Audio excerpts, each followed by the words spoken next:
মানুষ বিয়ের পরে বিভিন্ন জায়গায় ঘুরতে যায়, এইদিকে সেদিকে।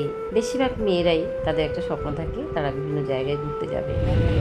তো আমার প্রথম বছরই যখন মেয়ে জন্ম হলো, তাই জন্য আমার আর কোথায় যাওয়া হলো না। তারপর মেয়ের যখন 4 বছর বয়স, তখন আমাকে প্রথমবার দীঘা নিয়ে গেছিল আমার বর ঘুরতে। অনেকবারই প্ল্যান করেছিল পাহাড়ে যাবে, কিন্তু সে যাওয়া আর হয়ে ওঠেনি। কারণ ওই যে বললাম, বিয়ের প্রথম বছরই আমার মেয়ে হয়েছিল, 1 বছরের মাথায়। বিয়ের 3-4 মাস পরেই আমি বুঝতে পেরেছিলাম আমি মা হতে চলেছি। তাই জন্য আমরা সাহস করে বাইরে ঘুরতে যাওয়া হয়নি। আর সেই না যাওয়ার ইচ্ছেগুলোই আজ আমার ছেলে এসে পূরণ করছে। তোমাদের হয়তো অবাক লাগবে যে আমি কি বলছি, সত্যি কথাই। আজকে আমার এই ছেলে এইরকমভাবে জন্ম হয়েছে বলেই আজকে আমাকে ঘুরতে নিয়ে যাচ্ছে বছরে, তাও 2বার করে। একবার দিল্লি, একবার ভেলোর, একবার বেনারস। তো আমি আজকে কিন্তু বেরিয়ে পড়েছি ছেলের অপারেশনের জন্য ভেলোরে। আমার ছেলে দেখো কত দুরন্ত, ট্রেনে বসেও 1 সেকেন্ডের জন্য কিন্তু বসে থাকে না, ছটপট ছটপট করতে থাকে। কোথায় বসবে, কোথায় উঠবে, এই সমস্ত করে।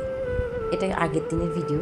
পরের দিন দেখো সকালবেলা ও ঘুম থেকে উঠেই না বমি করেছে, শরীরটা একদম দুর্বল হয়ে গেছে। তাই ব্রাশটা দিলাম পরে, আমি ভেবেছিলাম হয়তো করবে না, আমাকে বলবে করে দিতে, কিন্তু আমি ওকে ব্রাশটা যখন দিলাম ও নিজের থেকেই শুরু করে দিল ব্রাশ করা। তো আমি আর জোর করলাম না, ঠিক আছে করো। তো আমার শরীরটাও কিন্তু খারাপ হয়ে গেছিলো। আমার শরীরটা 2 দিন আগে থেকেই একটু খারাপ ছিল, ভীষণ জ্বর, কাশি, সর্দি, এগুলোই। তো আমার সবটা এইভাবেই পূরণ হচ্ছে। আমি অসুস্থ হই বা সুস্থ হই, আর আমার ছেলের এই অসুবিধার জন্য আমার এই যে বিয়ের পরে ঘুরতে যাওয়া বিভিন্ন জায়গায় স্বামী স্ত্রী তারা ঘুরতে যায়। তো আমার সেই ঘোরাটা স্বাদ আমার ছেলে মিটিয়ে দিয়েছে। জানি না, ঈশ্বর এইভাবেই হয়তো আমার জীবনের ঘোরাঘুরির চ্যাপ্টারটা ক্লোজ করবে। এবার ভেবেছি এবারে ছেলের অপারেশন হয়ে গেলে আর কিন্তু আমরা আর বাইরে বের হব না, মানে বিশেষ করে চিকিৎসার জন্য।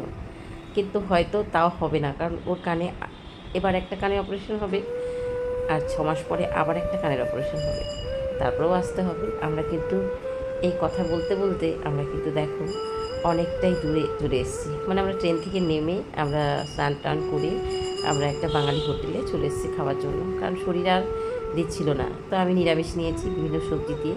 এই হোটেলের রান্নাবান্নাটা কিন্তু বেশ ভালোই হয়। তো আমি নিরামিষ নিয়েছি, আমার ছেলেও তাই। ওর পাতে যদিও অনেক সবজি, কিন্তু ওগুলো কিছুইও খায় না, শুধু ডাল খাবে, চাটনি খাবে, আলু ভাজা, ওর পাঁপড়টা হয়তো একটু খাবে। আমরা কিন্তু এই হোটেলটাতে খাই প্রথম দিন, তারপরে কিন্তু আমরা রুমেই রান্না করি। এরপরে